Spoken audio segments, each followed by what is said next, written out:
Hi everyone, I'm the real George Booth from Ontozoan.com. Today I'd like to talk to you about the population implosion and why worldviews matter.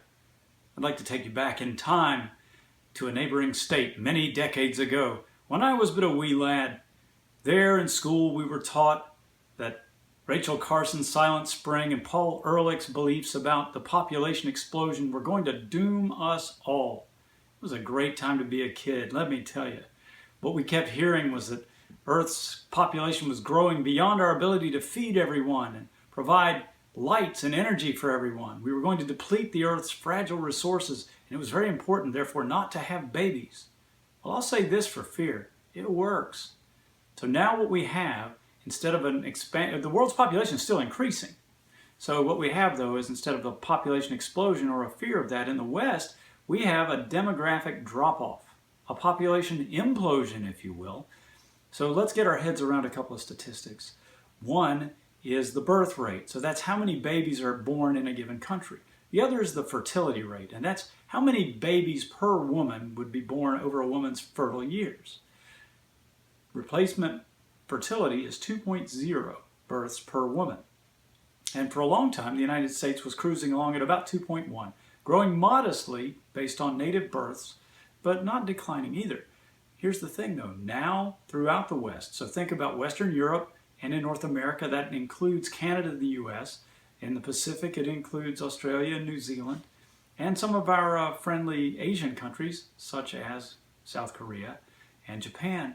The birth rate is significantly below replacement level. China is also in this category. They're at about 1.6, the US is about 1.9. But when you get down around that 1.6 threshold, your population is in an irretrievable, irreversible demographic slide. And this is the thing, just as armies have to go to war with the troops they have, countries have to make do with the populations they have. Why does that matter? I'm glad you asked. Because if you don't have a growing population, you can't have an expanding economy.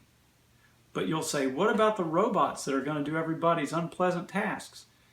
Yeah, I think robots are coming. I saw in the news last week that Uber is going to be putting self-driving cars on the road, putting those part-time drivers, the gig economy drivers, out of work. That's bad, right? Because here's the thing, a robot doesn't ever need to go to a restaurant. It's not going to take his kid to the museum. Robots will do the work, but they won't drive an economic expansion. So there will be fewer people creating less wealth. That's a bad thing.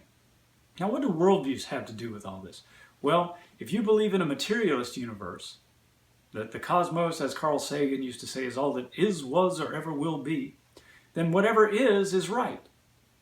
After all, dinosaurs went extinct, other species go extinct, human beings will go extinct at some point. Sucks to be human, I guess. Somebody walks up, wraps you in the mouth, and runs away with your wallet, you can't really complain because we're all just animals, right? If, on the other hand, you believe that the universe was divinely intended, or intelligently designed, then you would believe that there must be a purpose behind it. If you go further and believe in an infinite personal God in whose image human beings were made, then you no longer see human beings as mouths to feed, but as minds that can create and innovate and solve the problems of today and the future. That's why it matters. So again, if you like your iPhone, you can keep your iPhone provided that there are enough people around to keep the wheels turning in every other respect. But it all depends on how you view humanity. So if you have a correct view, in my view, a correct view, that humanity reflects the image and likeness of an infinite personal God, then you will view human beings as intrinsically valuable, and you won't wish for fewer of them. If you love your neighbor, you'll want his well-being. And that doesn't mean that there aren't challenges ahead. That doesn't mean that eventually we may run out of oil. It doesn't mean that we're going to have to stop innovations that will increase the amount of food that can be grown per cultivated acre. I think the best example or the best illustration of people who have faith in this good God and in the future that he holds are those families that have 4 and 5 kids and counting. I see a lot of them in my community. My guess is you do too. So I don't want to scare you. The population explosion was scaremongering, and that was designed to influence or even control people. And this population implosion news is not good news, but you don't have to sit with it. Why?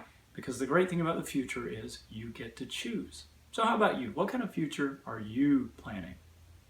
I'd love to hear from you.